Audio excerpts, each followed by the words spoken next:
NZ Aerosports, Icarus Canopies, now Gyro. That's right, we've rebranded, and Gyro is our next generation. It honours our founder, as that's the name we knew him by, but Gyro also marks the start of a new chapter.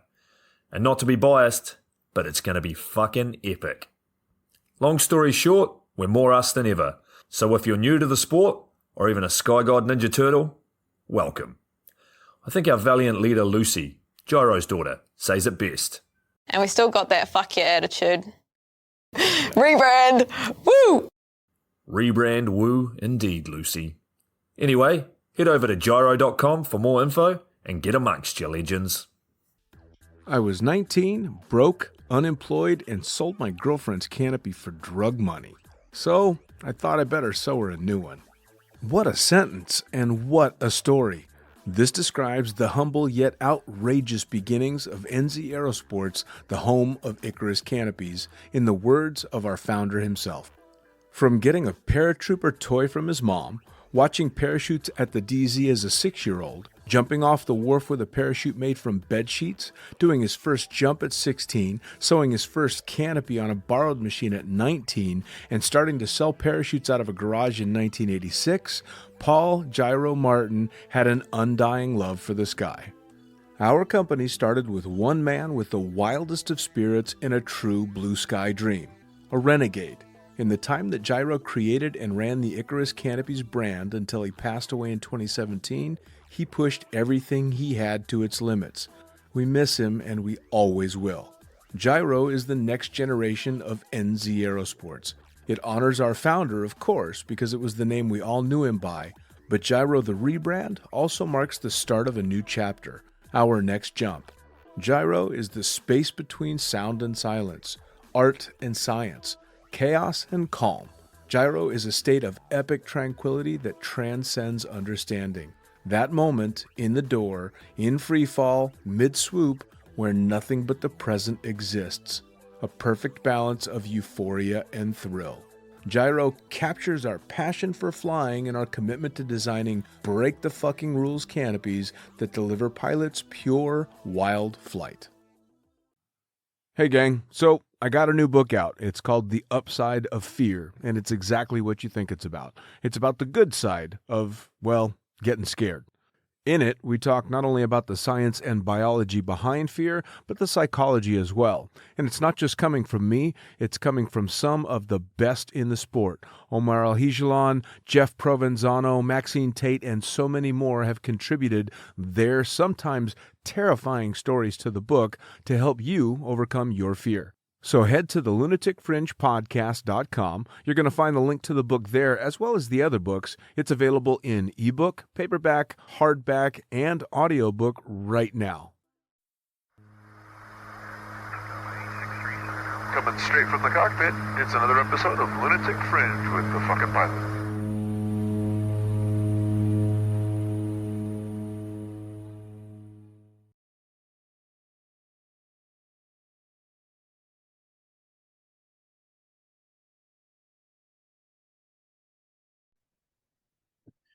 Ready, set, go. Back in the can for another edition of the Lunatic Fringe podcast, and round two with someone, but we're one-on-one this time, so straight to it. Who the fuck are you, and what do you do? Hello, my name's Anna Moxnes. I'm a professional skydiver. Professional skydiver, and apparently you're a pro at pouring wine out of a box. Well, at the moment I'm fucking failing because I can't seem to open it, but yeah. Oh, and we've just gone on air, and this is Foxy Moxie, my teammate. Well, there you go. Cheers, Foxy Moxie husband. Cheers.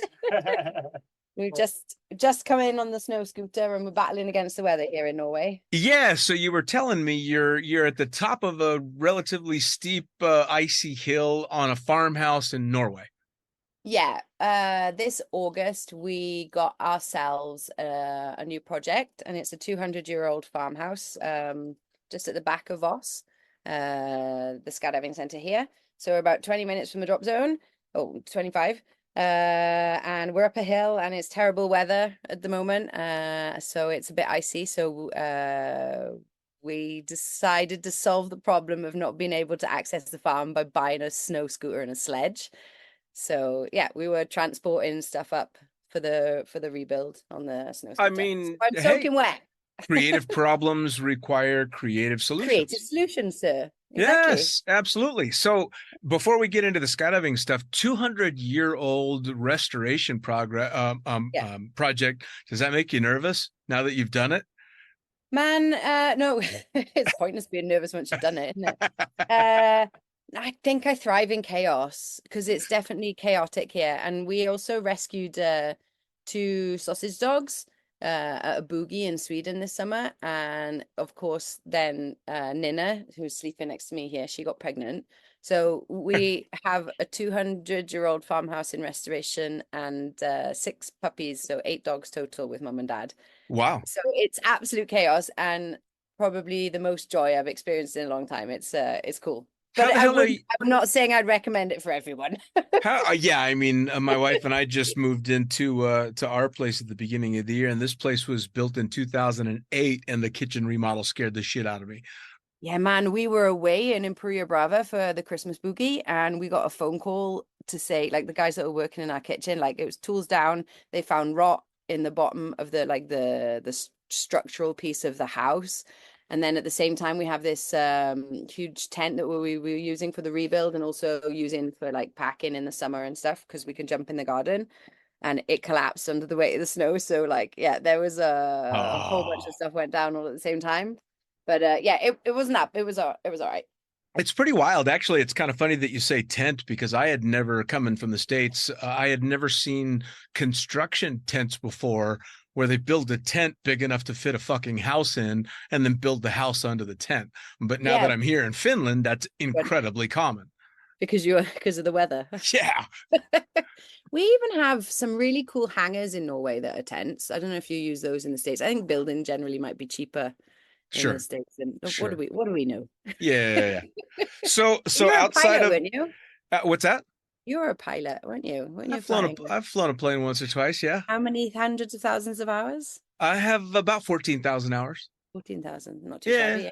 It's a little bit time in the seat. Yeah. I'm pretty much officially retired from flying, which it's the longest I've been on the ground in 28 years this last year. And you have nothing to tell people when you walk into a room. It's Can you say I retired pilot instead Oh of yeah, just of course I do. See, but now I get to stretch out the title because it's a retired pilot / professional skydiver because I've retired from both of those. Oh, cool. Yeah. So it's on to the next. Well, that's you're actually part of the next career, which is writing. Because figure I'm your boss. You're my boss. Barely. Yeah, you're very good at writing. You always make me so happy to read everything that you write, and it's you're really good at definitely managing my kind of tone. I'd say. I'm potentially I'm an acquired taste. I have a niche within a niche. Yeah. Which I don't know. I don't know. I mean, that's probably why I identify with it so much. Maybe I'm just an acquired taste too.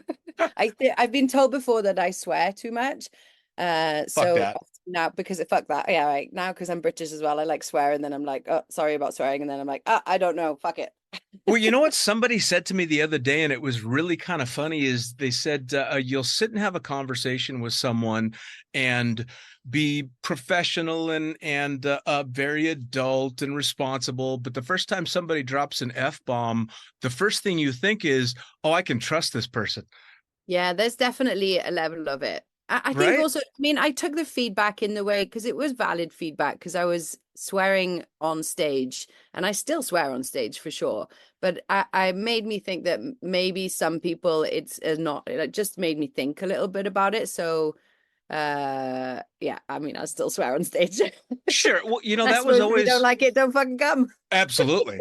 Well, one of my favorite things always about being in the community of skydiving was that I never felt like I had to hold my tongue ever. Yeah. Yeah. Accepted.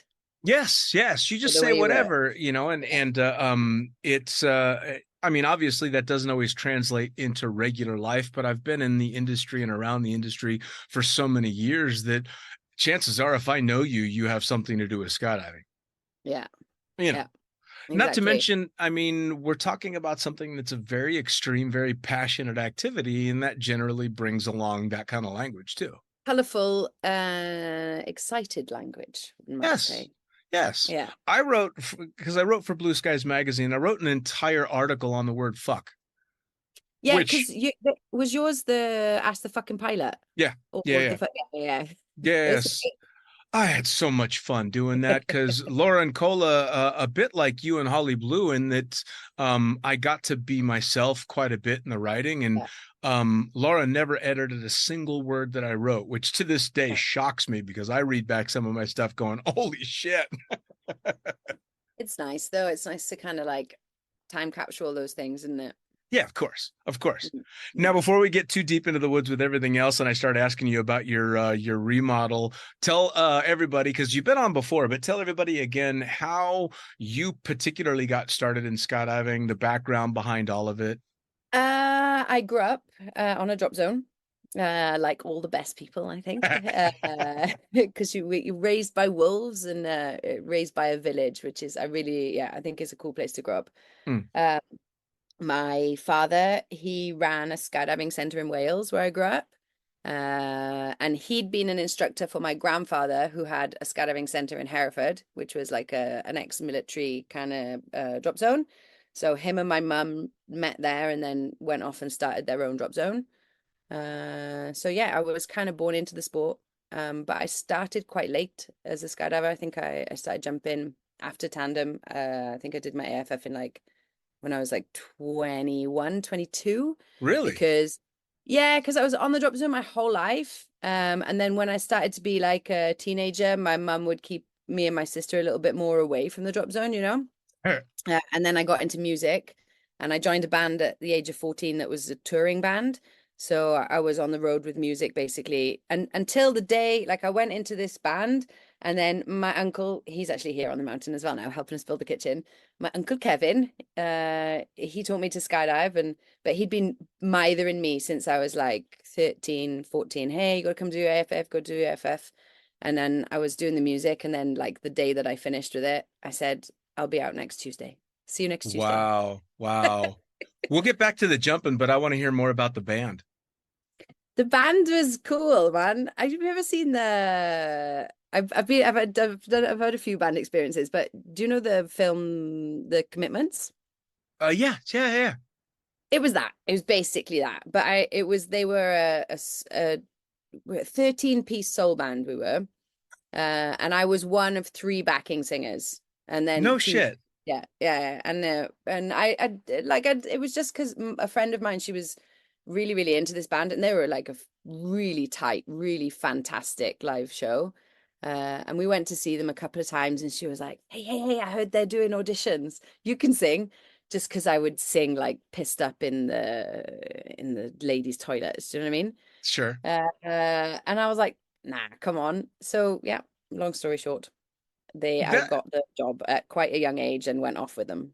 I mean, for especially coming from a skydiving family, you just described, I think, the only thing that might make DZOs nervous to send their kid off to do, which is being a fucking touring band. Yeah, but I was like, I mean, if you grow up around skydivers, I'd say your bullshit meter is pretty on point. Sure. So it was really easy for me, you know, like I was really taken care of well by all of the band. Uh, there was so much nonsense around, but because I was so young, I just like it was just in the periphery. Do you know what I mean? Sure. And they would pick me up in a van and they would drop me home at night every night, and I would come and I would sing my songs, and yeah, it didn't. I was quite sheltered. It was very nice. So growing up, first off as a drop zone brat, and then heading off to do touring with a band, were you either had to have been the coolest kid in school or a total pariah? Yeah, not cool. Not Was cool it at so? Were all. you just a weird chick that fucking had people that jumped out of airplanes and you thought you could sing? I think when I don't know how it was. I think I was just odd to my friends when I was younger, and like I took a couple. Well, my dad's also my dad's ex-military, right? So like I went through quite a few best friends because I'd invite them on a camping trip, and we didn't do the kind of camping trip that like maybe they would go for. Like we'd be out for fucking 3 days, and yeah, different. So I went through a few best friends who were never came camping with us again, and then I stopped bringing my friends to meet my family, and then I got to keep some more friends. Yeah, so I think I was odd, definitely, For but I sure. was all right. It was all right.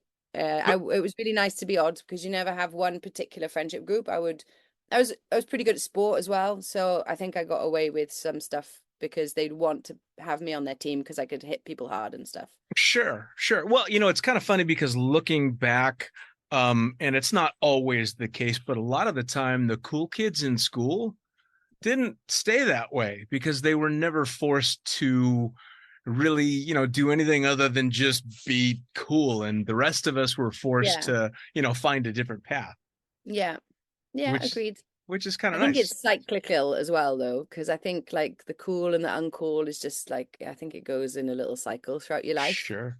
and So, it's probably just kind of ego checks at different points. yeah, of course. Now, Yeah. when you finally ended up stepping back on the drop zone, was it something that you were super stoked to do, or was it okay, fine, I'll finally do this? My dad took me to Hinton, which is a really, really nice drop zone, but the weather was fucking shit. There was somebody had like not turned up for a charity tandem, so basically it was a free jump. So he called me. I did a long drive, and I went there and I sat on the drop zone maybe 9 hours, and I did the tandem, and I was like, "That's cool." But by the end of the weather and the day, I was like, "Oh, this skydiving like seems a bit, uncomfortable." So I was not completely enamored by the tandem, but I was very enamored by the guys that I jumped with because they were so nice, and my dad was so stoked, and so we had a really, really lovely day. Mm. But then it was another year until I did AFF, and AFF blew my socks off. What sparked I the never went home. really? Yeah, pretty much. So from the first tandem that was okay, but the guys were really cool. What sparked the desire to actually go do AFF after another year?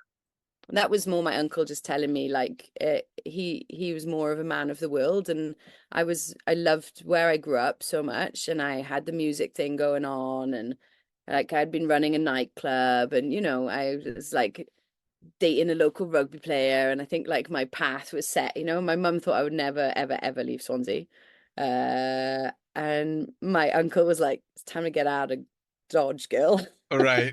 All Or right. not Dodge, because Swansea's a really lovely, lovely place, but it's time to see the world. Well, I mean, it's the old, where you're from is great, but no matter how cool where you're from is, it's not the whole world. You still got to go see other things. Yeah, I think it's really nice. And I've always wondered a little bit, especially with kind of, the traditional, the hero's journey. Sure. And I always, when I was younger, I always thought that, there would still be the same people sitting in the local pub, doing the same thing. And I was always like, oh, I can't believe that you don't want to get out and see the world. But I don't necessarily know that you need to leave anywhere in order to come back. I think we're all discovering life in the best Sure. way we know how. But it's Sure. it's definitely it smashes open your perception more when you kind of just change your instant reality. I think you have it's easier to navigate a little bit more. Well, I completely agree. So now you go through AFF, you start jumping. Obviously, jumping in the UK is a tough prospect. Didn't jump in the UK. I learned at skydive in Puria Brava, baby. Did you really? Yeah, in the time when it was really, really cool. Nice, nice. So what Yeah. was that like? I mean, you made the decision and it was just all right, let's get out from under the clouds and piss off to Spain. Yeah. It actually was a little bit to do with that tandem because I'd gone home and we'd gone out for dinner with my boyfriend at the time and his family, and to like telling them the story. And I was really excited, and I realized as I was telling the story how excited I was. But it was as if, and I think that this was something to do with being the female at the table. Like there was me and the boys, and then the father, and really nice people. But it was the other boys on the table. They told the story about doing a tandem, and it was like that everything switched. It was like, no, like you can't do sport and skydiving because your job is to have babies and like, do you know what I mean? Sure. Maybe you don't know what I mean. So all of a sudden I felt this like, oh, this is a really weird place. I don't know if this I'm not okay with this as the path. So yeah, I said thank you very much. It's been really nice hanging out with you. I booked a ticket to Thailand with my best mate. And then I went straight to Spain and did my AFF stuff after that. And You never don't went strike back. me as the type of person that likes to be pigeonholed. Not so much. But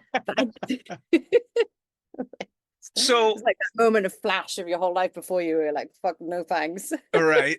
But still to go and to start your AFF in Imperia Brava and to quote you, you say, and I just never went home. I mean, that's a big shift from, music and doing all that kind of stuff and kind of being happy with home to, okay, here we go. I'm pardon the pun, jumping in with both feet. Yeah, right. I mean, I went back to the UK a couple of times to do like temping work for an agency, and I was working for a sound equipment company, so that was really cool. So it was a transition like over 6 months. Mm. So it was not as bold as I made it sound, but it was still pretty abrupt. And Yeah, yeah, that's still packed pretty bold. stuff. Yeah. So you're in Imperia Brava, you've gone through AFF, obviously, you become a sports skydiver out there. But, I mean, although I'm sure you had ways, Spain can't be a great place to live without an income. So what were you doing for work? Like back home, I'd been managing nightclubs and being a little bit in the music industry and stuff. So my first port of call was to try and find a nightclub, and the nightclubs in Spain, or at least where I was around Imperia Brava, it's not the same. Like Imperia Brava is a town with a good few whorehouses, like 3 nightclubs and no school, and no church, and a drop zone. And a drop zone. Yeah, so the nightclubs that I went to work in a nightclub, and it was I didn't like it. They used at all, but I really wanted to stay. And I remember I was living with my Uncle Kevin, and coming back one night and just being like in tears, and I can't do this. I don't know what I'm gonna do. I don't want to go home. I can't go back to that fucking club anymore. And he was just like, and this is probably one of the best work lessons I've had in my life. He's like, well, just don't go. What? He's like, well, just don't go. If you hate something so much, don't do it. Like, what? I can just not do it if I don't like it. Yeah, absolutely. Don't go back there. I'm like, but what will happen? He's like, you'll make it work, And I did, and I started working at the drop zone, and I was driving the van and helping out on Manifest and working behind the bar at the drop zone. And then I started working for a jumpsuit manufacturer, and I had about 3 jobs at any one time there. Sure. Well, I mean, figuring out that you can quit doing something that you don't like is an incredibly difficult lesson to learn. Yeah, it was amazing. It was very It's liberating. I mean, it's fucking scary, right? Because especially, I mean, you're raised in the Western world. Once you find yourself on a path, you keep it. And if you've got a stable income, you don't walk away until you've got another one to go to. You'd never just quit. It's kind of a bullshit thing to do in life as well, right? It's a bullshit thing to do in relationships. You shouldn't be a 1 foot in one and 1 foot in the other one. Like you have to at some point just take the leap and Sure, trust that everything's going to be okay, and it will be. Do you think it's But an easy? Sorry. Go ahead. I mean, it's not okay if you don't like pack your base rig properly. You know what I mean? You have to do some effort for things to be okay. Sure. But trusting is a good thing. Do you think learning to walk away from something you don't like is a lesson easier learned by somebody that's in something like skydiving because we deal with the finality of life so much? I mean, you're in it any length of time and you realize, oh, I might not be here tomorrow. So if I'm not enjoying this, I should walk away. Yeah, I don't know. It's a good question. Maybe we should ask non-skydivers that question more. Or yeah, do you know what I think it is I think skydiving gives you the balls. It's the first time to be able to be like, wait, I am in charge of my own life and I am in charge of these decisions. And it definitely gives you a sense of confidence in oneself, which is cool. I think we're better at dealing with moving forward, even though we're scared. Yeah. Well, you think you say that, but like I've definitely been in situations where I've been so scared. Like I've been in competition, for example. I've been more scared in competition than I have maybe in the beginning of skydiving. And I was so afraid, and this is interesting because it's like a psychological fact that we're more afraid of being cast out from the community than we are of dying, basically. Because what would happen in this competition? It was an indoor competition. The worst thing that could happen to me is like I get knocked out on the wall or whatever.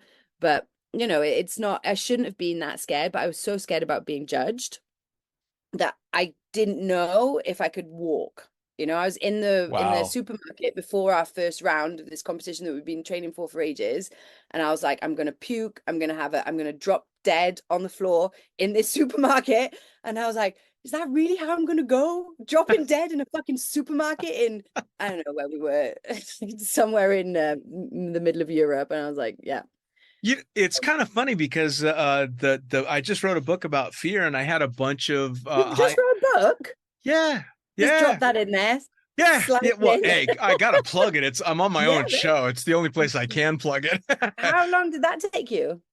It was too fucking quick because it was supposed to be my goddamn winter project, and I wrote the thing in 4 weeks. Wow, that's amazing. Oh, I'm gonna go. May I be your first customer and buy a copy? It's been on the market since December, so that shows how well I've been promoting it, I guess. Yeah, that's awesome, man. Well done. Okay, yeah, thank you. But fear, tell me.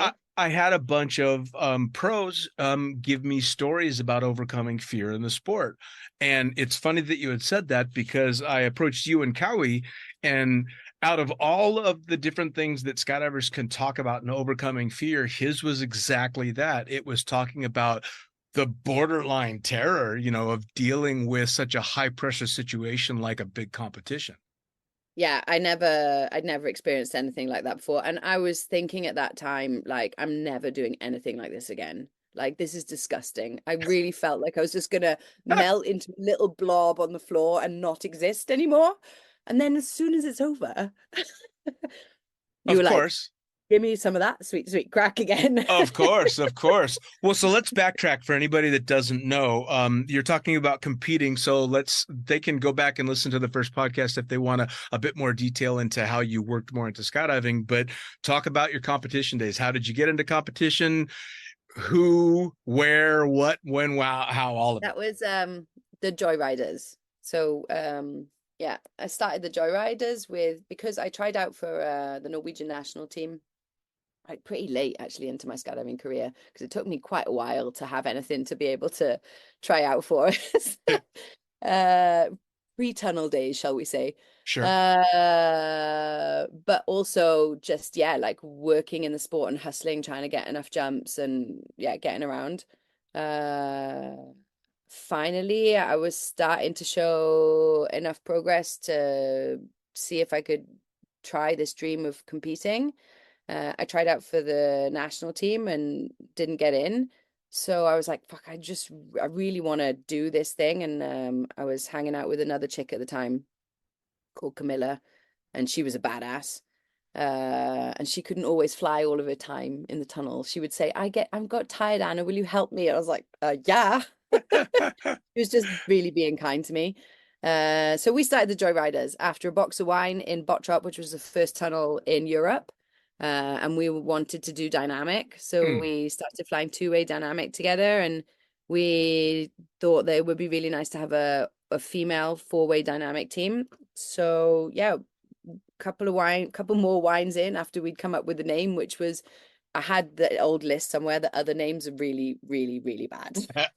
It's like fucking Nirvana Sisters or the Flight of the Iris or some really horror. So I'm really happy we landed on Joyriders, because it's coming up on like 13 years now, I think. Right. And it I can still look at it and be like, yeah. So then we called Amy Shemelecki, who was the coolest chick in skydiving. Still, I think. Still one of them. Yeah. so out of the blue called her. She was really into the dynamic thing, just that it was coming off. And she was like, yeah, sign me up. She'd just gone through some major life changes and she wanted to change some stuff up. So she's like, yeah, put me in, coach. So then we called Domi, who was the current world champion in free fly. Yeah. And she was the same. She was like, yeah, let's do it. And me and Camilla were like, shit. So yeah, so then we started that team, and that team taught me everything about how to be in a team, because there was such different levels of competition experience and skydiving experience, and we're all different ages. And I had my ass handed to me daily, and I was super feisty and super pushy. And yeah. Well, I think being in an And environment like that where you are having your ass handed to is either going to do one or two things. It's going to push you back to, no, I don't want to compete, or it's going to drive you to do dramatically better.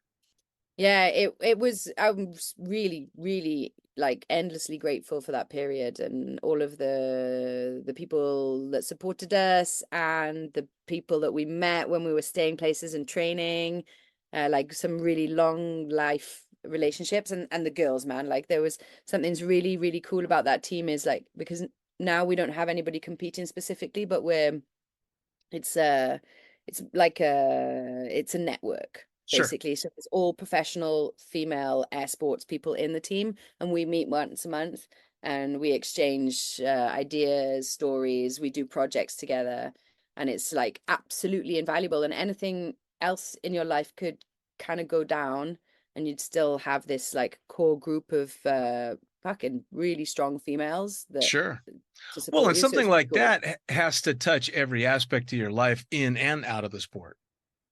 Yeah. Yeah, I thi- yeah, it was amazing. It was really, really, really, really amazing. And now we want, because of how amazing it has been for all of us, we want to like transition, slowly bring in new girls and make sure that the kind of torch is passed. yeah, And pass that torch on. yeah, S- exactly. So you Yeah, and didn't.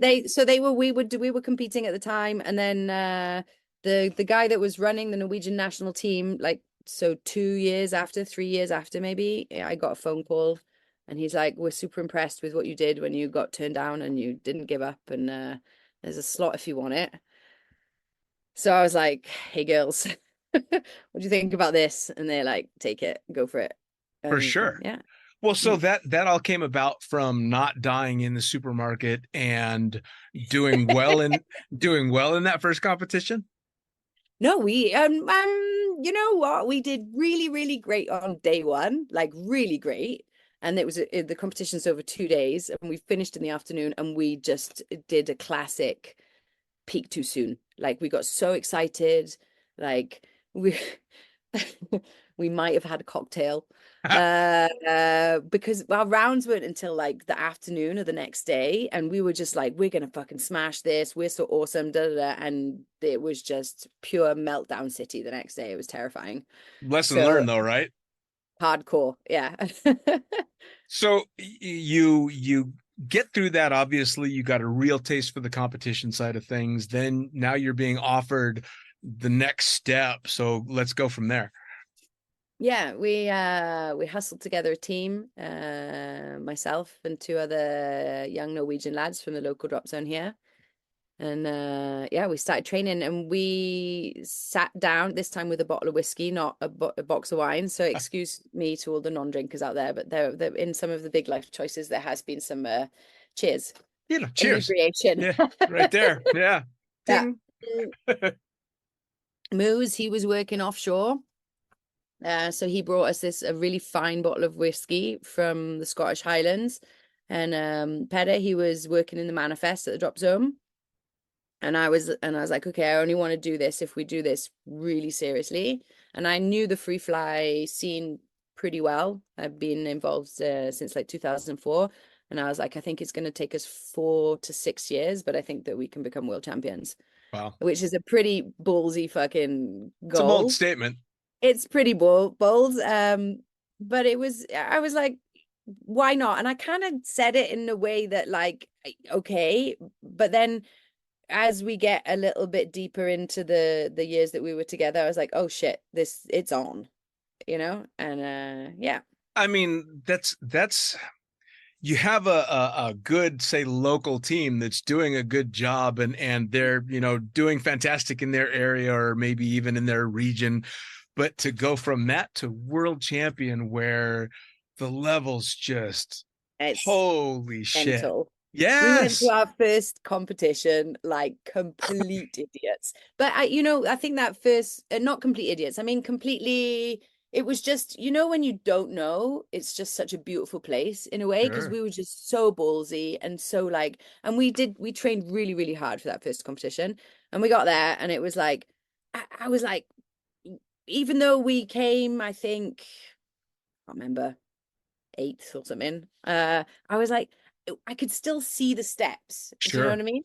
And everybody was so encouraging to us, and we were so united as a team, and we had trained so hard. It was actually some of the best skydives I've ever done in my life, because I think it's the only moment I truly have experienced flow properly. Because maybe I don't know if it's what I Nice. experienced, but like it was a sunset jump off, because first round is always hardest. Sure. At least I think so. Were you competing? I was camera flyer for a sky surf team in the late 90s. Oh, that's badass. So did you do like ESPN and stuff? No, we were first off, we missed the X Games boat, but we were not at that level. Like, Yeah, we competed in the 98 nationals, and this is nice. back when they still separated male and female sky surfing. And Yeah, Mary okay. Tortomasi was my sky surf partner. So she was on the board and I'm shooting camera, but we Yeah, were up against Firestarter, which was that's Craig a and cool Tanya name. O'Brien, which were, Ooh, you Craig just, O'Brien. yeah, exactly, No big deal. exactly. So it was intimidating. Well, when we first went, we went to compete in, we weren't going to compete in the open, but Yeah, we were the only team in the intermediate, and we're like, well, I don't want to win with nobody. I'd rather lose to someone. So we changed yeah. to open. And the first round was nerve-wracking until we watched all the videos and realized that Craig and Tanya were so much fucking better than us that there was no stress. And by like round Which is nice. three, Craig was giving me camera tips, and Yeah, Tanya was giving Mary, sky surfing yeah, tips, because there was just no way. But it yeah. was also a kind of a relief, because unlike you, where you saw the road to becoming world champion, I saw that my road literally went off into a sinkhole, and that it was never going to fucking happen. And it was kind of relieving to just go, oh, okay, I don't have to worry about that anymore. Yeah, but I mean, I definitely, that's the nice place to be in competition as well. Yes. But I think it only comes if you do give a shit as well. Sure. Because if you just turn up and you're not giving a shit, then you won't get that same kind of appreciation and joy for also seeing somebody do what you've been really trying hard to do and do it so Sure. well. Sure. So, we had many competitions like that. It was never like we weren't in, like we would always win our nationals, and we had some great challenge in our nationals, because everybody wanted to take us down. But when we were in competing on the world stage, it was we had a good few competitions where we could have a nice time, and it Sure. wasn't as pressured. Sure. And those were really nice years as well. It honestly, it is fun to still be in a competition environment, but to have Yeah, an immense amount of that pressure lifted off of you. I yeah, mean, really, for Marion and myself, with those jumps, it was just do the best you can anymore, because it's just about seeing what we can do. And because they separated male and female, we got to see ourselves getting destroyed by Craig and Tanya, but we also got to see our numbers in comparison with the men competing. ah, And we were scoring better than some of the men's teams, which was just yeah, fucking tasty. At the end of the day, there was only a gold and a silver medal handed out. So I still get to say I'm a U.S. national silver medalist. I don't have to put the only other no, team was fuck the gold no, medal. man. But how sky surfing is hard as shit. Oh God, you ain't kidding. And she Yeah, I had the mean, hard part, man. I just had and to keep her in frame and try and make it look creative. yeah, no, let's bring back sky surfing. I actually just did a podcast yesterday with a guy by the name of Tom Guns, who has started sky surfing again and is trying to bring it back. So let's Wait, see. Tom Guns? Yeah, he's jumping in Florida. That's a very cool name. That is kind of a, yeah. Tommy Guns. I might be Hey, pronounced, it Tommy. might be Goons, but I think it's Guns, Gunes. So he was just on the show. I recorded with him yesterday. So he'll be the one that comes out just before you. So we'll see what guys are. So, and anyway, you're working, you're on the international stage, you're going for it. You've made this commitment to yourself and your teammates that you're going to take the world. What happened? Yeah. Well, we had a couple of bumps in the road. We were also competing dynamic four-way. And we started to get pretty good at that as well. So we were like ranking, I think we got third in the European Championships, and then we were at the Sakura Cup, which was one of the last. It was a really, really big competition. And we were training one day for a dynamic competition, and myself and Peta had a crash, and Peta got knocked out, and he ended up with a concussion that put him out of the game for a year. Wow. We were in the end, we didn't realize it was going to be a year at the time. Like, he even came to the next event we were organizing and like tried to help out, and then ended up having to go home because like he couldn't leave a dark room. So yeah, we were coming up on a competition. I think maybe we were 6-8 months out from our next big competition, which was a World Cup. And we were like, okay, we either skip this one or we fold the team, or we see if we can get someone to step in. Sure. So it turns out I'm very lucky to be married to an excellent free flyer. And we'd asked him at the beginning as well if he wanted to do the team, and he's already done like 8 years of a really successful team. So he was like, I'm good, thanks.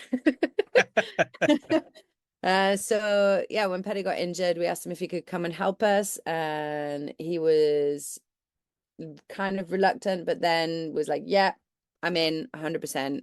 And he then committed to the next 4 years with us, I think, and to all the training. And it was hard. I'd say that was challenging for him, man. Like, it was a baptism of fire. Me and Moose, the cameraman, we've been flying together a long time. Sure. And we could like, he's my brother. Like, we can argue midair, and like, it's quite funny. So we'd be like, "Rah, rah, rah, rah," doing our thing, and Moose would just be like, where do you need me? All right. But he describes it as, I had a plan and all he had to do is follow my plan and everything was going to be okay. And I thought that's a very nice way to put it. So yeah, we went to the next competition. We trained a lot for it, and we won that one and took our first World Cup. How was that? I mean, that was amazing. That was in Eloy as well, which is, for me, is one of the like epic mega centers for free fly. And like, see it, you have the flyboys carved into the concrete there. And the first time I ever went there was my first ever. It was also another pivotal point in my skydiving. So that place has always been like incredibly special for me. So yeah, and so I've got some good friends there now. Sure. So it was a really nice place to throw down that win. Well, I'm West Coast. I mean, Paris was my first turbine drop zone, and Paris, yeah, was my first turbine drop zone. The nationals I flew at was Elsinore, and then I did my AFF in Eloy, my instructor rating in Eloy. So, man, I grew up to the Chronicles, Olav and Omar, Flyboys generation. The real stuff. Yeah, 45-second fucking heroes, I mean, dude. Like, I still have not kids, sorry, but young skydivers. I'm like, have you seen crosswinds? And they're like, across what? I'm like, sit down. Yep. I just had one pop up on one of the social feeds, and it was the video of I think it was probably a 15-way around with Olav in the big baggy suit flying it like it's a wind tunnel. Yeah. You know, those were that was the beginning, right? They're like this beautiful, there's magic things that happen throughout our timeline, right? But I remember when I was living and working in Imperia Brava, it was like Fred and Vince would go to Eloy for like training and go off to different events, and it was just like this other world, you know what I mean? Yes. Ooh, Eloy. I wonder if I'll ever go there. Sure. You know, Yeah. I'll never forget the first time I ever drove into Eloy, 5 miles out from Eloy. You're like, this is a fucking shithole. Where the hell am I driving to?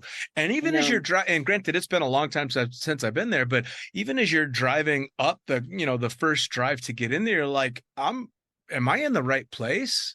You know what's so super amazing is now the local skydivers are becoming part of the town council there to help improve Yes. safety.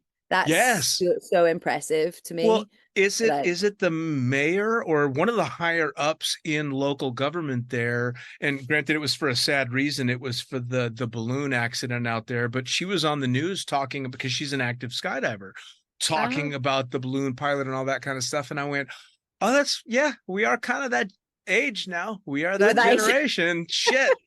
got to take responsibility.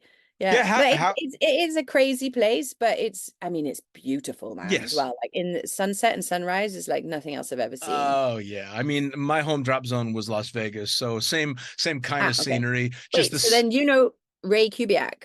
I Did you cross over with him? I have the privilege to say that I taught Ray how to fly in a wind tunnel. I fucking love that guy so much.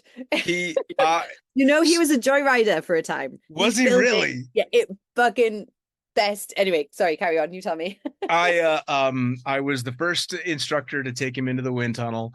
He Mhm. obviously got dramatically better without my fucking help. Very, very quickly Yeah, he went from that tall, skinny guy that slams into the walls to ninja pretty quickly. yeah. And then I shot video on his first ever skydive. Awesome. Okay, so yeah, Yeah, we know each other. I love Ray. I've had him on the show a Me few too. times. He actually hosted a couple of episodes for me. Okay, man, because he should. Like, He's amazing. he's amazing, and he's a great rapper. Yes. Well, and And I think, he's fucking God, hilarious too. he's absolutely hilarious. We had this like video chat going on for a long time, of, like because we were training in Paraclete, and we just have all of these clips of Ray. He's just, I mean, they're not for the internet, let me tell you, No, no, but no, they are no. fucking funny. Oh, it's absolutely hilarious. Actually, Ray is Yeah, another one of the contributors in the book. he is. Yeah, that's Yes, yes, great. because he's my go-to for anything tunnel if I've got questions. I mean, Yeah, he's been in the tunnel, almost as long as I've been in the sport. yeah. It's Yeah, I want to push. It would be so nice for him to interact and meet so many more new tunnel flyers. I think that's an important kind of connection for everyone. Because absolutely. yeah, Well, he's OG. I don't know. I'm not enough of a tunnel flyer, and I don't know because it's its own world as well as having a bunch of skydivers in it. So I don't know what the generational thing is with tunnel flying. I I only know think they'd do skydiving. well for more time with Ray, Everybody would do more time right? with Ray. I mean, come on, come on. So Yeah. back to winning that first championship, you'd Mm. made this plan. You set this, what some would say, absolutely outrageous goal. And now you're standing on the podium in Eloy having just done it. Like, did it hit you when you were standing on the podium or did it take a while? When we were standing on the podium, the thing that I was most concerned about was being able to sing the Norwegian national anthem correctly. Because I grew up a huge rugby fan, and I played rugby since I was pretty young. And I would like steal they used to have this thing called schoolboys pass, and I would always be so pissed off that the boys got a free pass to the rugby, but we weren't allowed. But I had some good dude mates, so they like would pass it through the gates to me, and then I'd like put my hood down and so I'd go free to the rugby like 3 times a week and get to know all of the like lines people. And so I was into rugby, basically, long and Right. short. And I remember whenever they showed the international games, and there was people, because I grew up, I'm British, but I've had a Norwegian license, I think, since my third year of skydiving. So I had Okay. a Norwegian license for a long time and married a Norwegian. But whenever there was players from other countries, I used to think it was so shitty that they couldn't sing the Welsh national anthem. Now, the Welsh national anthem is really difficult. So I should probably have been less judgmental when I was younger. But it was important for me to be able to like send that song. Sure. So I have some friends of mine a few seasons earlier knew that that was my ambition, so they asked me to sing it for the opening of the nationals in Norway, the skydiving nationals. So then I had to learn it at one Sure. point, and I ballsed it up completely. Like I got it maybe 80% right, but some of the words not completely correct. And they Isn't were it? like, "Oh, that's so sweet." I'm like, "That's not sweet. That's kind of," yeah, I was really embarrassed. They had a good laugh, but also they said it was very sweet. But Isn't it? by the Isn't it? time, It's yeah, weird where your head goes, right? yeah. But What it an was odd thing to be worried about.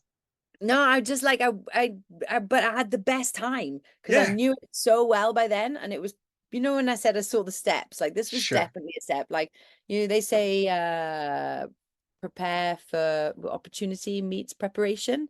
Yeah, So yeah. I was like, I didn't want to learn that song to sing at the opening of nationals, because that was also one of the most terrifying things I've ever done. But I was like, I'm not going to be that, because I'm going to get to that podium, and I'm not going to be that dickhead that can't sing the national anthem, you know? Sure.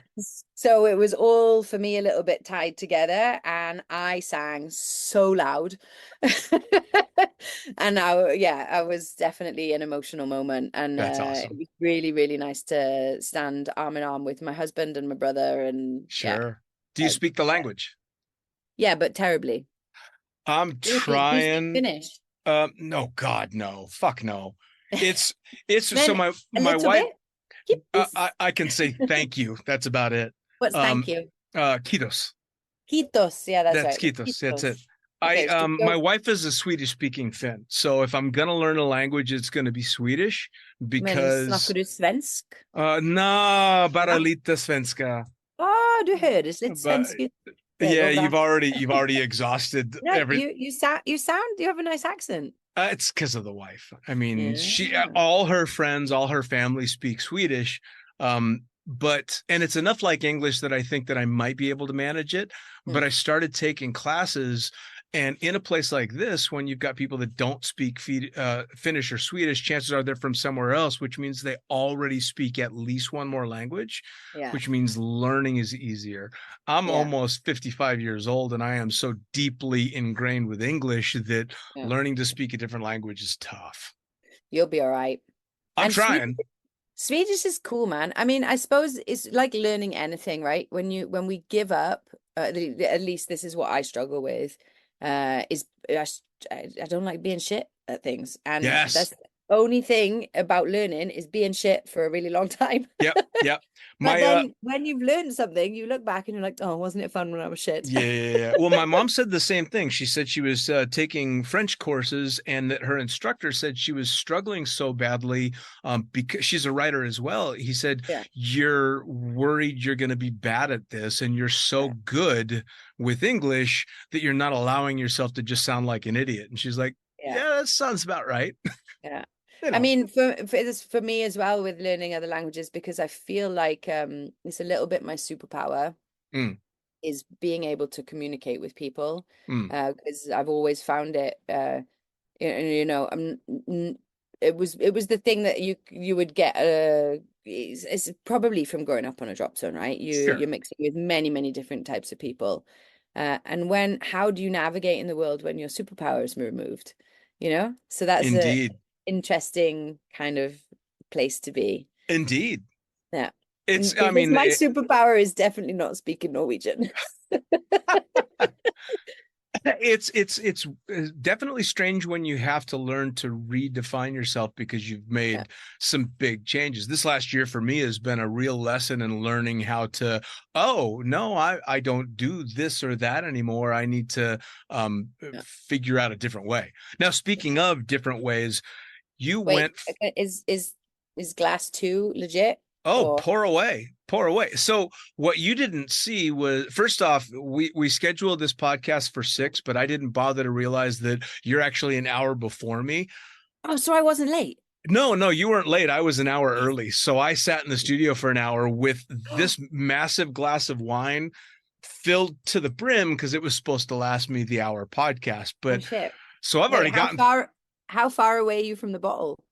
it's in the house, but I've already definitely had my 2 glasses. Believe me, I'm good. But You kept it together so well. well, I mean, I've been doing this podcast for Professional. 5 years now. So Professional. yeah. Well done. So I was transitioning into, you went from all of this stuff skydiving into somehow turning it all into a way to market and advertise and start an agency. How the hell did that happen? Man, we started the agency in 2008. So that's only 4 years after I started skydiving. And it was very, very heavily to do with the fact that I really was just so blown away and impressed by all of the skydivers and how fucking awesome they were and how cool they were and how nice, open, warm-hearted people, like open-minded, inclusive. Like I'd never, even though growing up in the sport, I hadn't had that interaction, like kind of as a, I say with air quotes, adult. I've just was, and then I was also, I couldn't understand, like, how are they rocking up to the drop zone in a car that can barely move? You know, like they were broke. Yep. Like I had never met such a bunch of broke motherfuckers.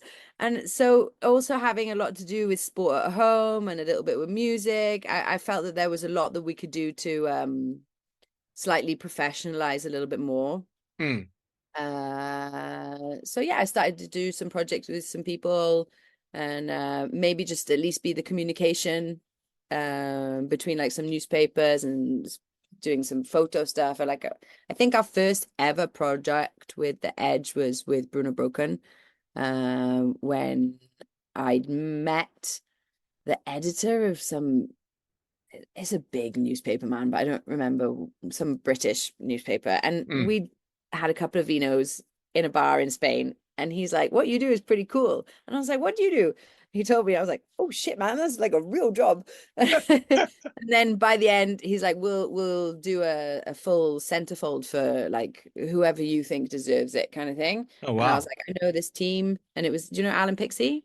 I know the name.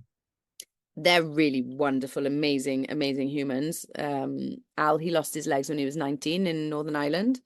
And they're British skydivers, and they definitely always taken care of me. So yeah, we did a little project there and helped them get some sponsorship for leading up to their world meet. So yeah, that kind of kicked off the agency. Well, I would imagine too, because you said you started it in 2008. 2008. So the fact that, especially since then, well, since I started as well, skydiving has gone so much more mainstream and become so much more professional that's got to add, it's kind of got to be good for both sides, right? Because the Edge helped add legitimacy to skydiving, and skydiving becoming mainstream added legitimacy to the Edge. Yeah, I hope. I mean, you never. Are you legitimate? Are any of us legitimate? I'm putting up a good facade. Exactly. Yeah, you never. Yes, exactly. I think that we're definitely legitimate. It's super professional. Thanks to Holly, my business partner. She's fucking awesome. Like, yes, no, and she grew up in a drop zone as well, right? So we identify on like a whole other level, and yeah, it's really nice to have that connection with somebody that you can completely trust them, Sure. So whenever we venture into scary dark waters, like, you've got each other's back. So I'd say that even though it started in 2008, I think Holly joined, and then we opened in the US in like, wait, you got to help me now, was it 2018 maybe? Okay. 2017? Okay. Like then it was like supercharged. Sure. Because I would have like this big list of things that we need to get done, and Holly just does shit. Sure. Yeah, absolutely. Well, what I appreciate about, because I work directly with Holly a lot more than you and I do. So she'll have projects and stuff, and a lot of it will filter through her. And it's the joy of having a business that you work with that has that skydiver feel to it, because she has absolutely no problem telling me in polite terms that I just gave her a pile of shit. Yeah. But that's what I was thinking about the legitimacy as well. It's like we're legitimate, but I don't think we take us, or we remind ourselves we don't take ourselves too seriously. We Sure. take having fun and hanging out with amazing people and giving opportunities to people that are inspirational wherever possible, really seriously. Sure. But wherever possible, it's like don't take yourself too seriously because it's like probably not going to go well. Yeah, don't take yourself too seriously and don't take it personally. I mean, Yeah, which is and that's easier a said than done. yes, that's a very hard thing, especially for a bunch of alpha skydivers to learn is no, no, no, don't take it seriously. Just take a deep breath and try again. And I was lucky that I learned with her very, very quickly to go, oh no, she's just looking to get the best from her client and the best from me as well. And of course, she's incredibly professional when she does it, but I know how to read between the lines. Oh, that was shit. Try again. Must try. Wasn't that, Matt? I feel like what was your school report though? Mine was always like, must try harder. Oh yeah, yeah. Doesn't Can't God, what was concentrate, must try harder. Yes, yes, doesn't apply himself. That's what I always got. Yeah. That's why we need, this is what me and Mox are working on at the moment. It's like because in those 4 years or like 3 years when I went off and did national team, he went to helicopter school and got his license. Nice. So then like he transitioned to that's who was doubling down when we were doing the world meet because he was balancing both those things. So it's super impressive. But we've both done things that like have to keep us in like basically dangerous things that have to keep us in the zone in order to stay present. Sure. And now like we're really working on, hey, what if we're not in a life-threatening situation and we could just be present? Sure. It's weird, right? Fucking getting old's hard. Yes, I'm kind of on similar ground in that I stepped away, from being a full-time jump pilot after so many years and a full-time skydiver for so many years. And I find myself on the ground and in a country where regular gainful employment is very difficult without speaking the language. So I have my little hustles here and there, but there's nothing critical going on. And I had to tell myself, it's okay. There's literally nothing is going to happen. Take a deep breath. There's no reason to be stressed. And it's crazy. Just lean into it. Yes. Yeah. I mean, you sent me a picture the other day that you were going cross country skiing. Yes. Yes. And man, who is it? There's some comedian does a bit about like, what the fuck? Cross country skiing, because it is really difficult and it is almost like they took all the fun out of skiing, but I love it. That's a good way to put it. It's ridiculously hard work. And one thing that I've discovered about the Finnish culture is in general, Finnish people are very outgoing once they get to know you, but they're not big on striking up conversations with strangers. No, or facial expressions. Unless you're on cross-country skis and you look like shit, in which case everybody wants to talk to you in Finnish. Yeah, is that like the same thing happened here when when the barn collapsed? I feel like that everybody liked us a little bit more because they could see how badly we're failing. So then they came and like talked to us, and I was like, cool, whatever makes it work. Oh yeah, first off, they love seeing someone that's shit because they make cross-country skiing look so effortless. And then as soon as they hear my non-regional California accent, they're like, oh, this guy's shit at this. Let's talk to him. Yeah, I mean, but it's the Nordic countries there. It's the world's best kept secret. No, it's the most beautiful people, the best environment, the cleanest water. Sorry to be all like, it is the best, biggest, but I really, it's so different to how I grew up. Yeah. But now I think I would struggle to have it change back to all of a different pace, or because there's a lot less drama in a way. I don't think I could, and although we have much flatter ground than you do in Norway, depending on where you're at, it's just stunningly beautiful, And I mean, there's seasons and trees and amazing oceans and shorelines and all this just spectacular stuff. And you're a little bit, nature could almost kill you. So you are a little bit afraid for your life. A little bit. Well, that too. And I moved here from Dubai after a decade in Dubai. And so I moved to a place that has less people in the entire country. than in, that area. Yeah. So Yeah. it's a nice change. And where did you meet your wife? In Dubai. Was she working there? Yeah, she was working doing events and stuff, and then she transitioned with her job. She works for American Express, and then transitioned back here at the time when we were discussing leaving Dubai. And I hit my 10-year anniversary and went, okay, that's good. I'm good. Enough sand. My teammate's just doing his first season out there now. I mean, if you're a working skydiver, it's tough to beat. Right? It really is. Yeah, he's having a great time. So, hey, as we wrap things up, tell people how they can follow your personal adventures, jumping and tunnel flying and all that stuff, and then how they find out more about the Edge and the agency, maybe to hire you or to work for you. Yeah, we want to be part of the Edge Collective, which is me and you, we're both part of the Edge Collective. It's badasses out there hustling. Wait, did I just call us badasses, even though we're like old skydivers now? That's okay. You can still be badass and old. Anna Moxnes, Anna_Moxnes on Instagram and Anna Moxnes on Facebook. And the Edge is the view from the edge. The view from the edge. View from the edge. Yeah. If you're a writer, a budding writer, what else? I would imagine graphic designers, photographers, skydiving organizer, a guide, anything to do with any of the sports that we represent, which is mainly in air sports. Awesome. If you're writer, yeah. Awesome. Creative of any sort. A creative, there you go. Well, I'm glad you made it up the icy slope back to the work in progress. I can't wait to hear more about it and come visit, since we're kind of neighbors now. Please come. It's gonna happen one of these days. Thank you so much for sharing some wine and shooting the shit with me. Thanks, man. Appreciate Fantastic. You. Cheers. Let's have.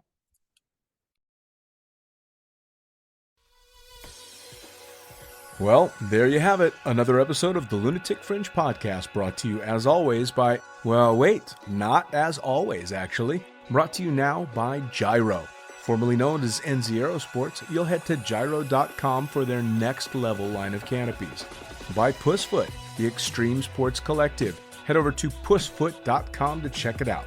By Summit Parachute Systems, check out summitparachutesystems.com to talk to Jarrett Martin and the gang about kick-ass pilot rigs, rigging courses, and more. By Flyaway Indoor Skydiving, go to flyawaytn.com and check out all the cutting-edge stuff to come. By Pure Spectrum CBD, head to purespectrumcbd.com to check out their wide range of CBD products. And as for us, head to the lunaticfringepodcast.com to listen to any of the hundreds of episodes currently available, hit the link for our YouTube channel, pick up your copy of the Lunatic Fringe book or The Accidental Stripper, and get a sneak peek at upcoming guests. Once again, thanks for listening. We'll see you next time.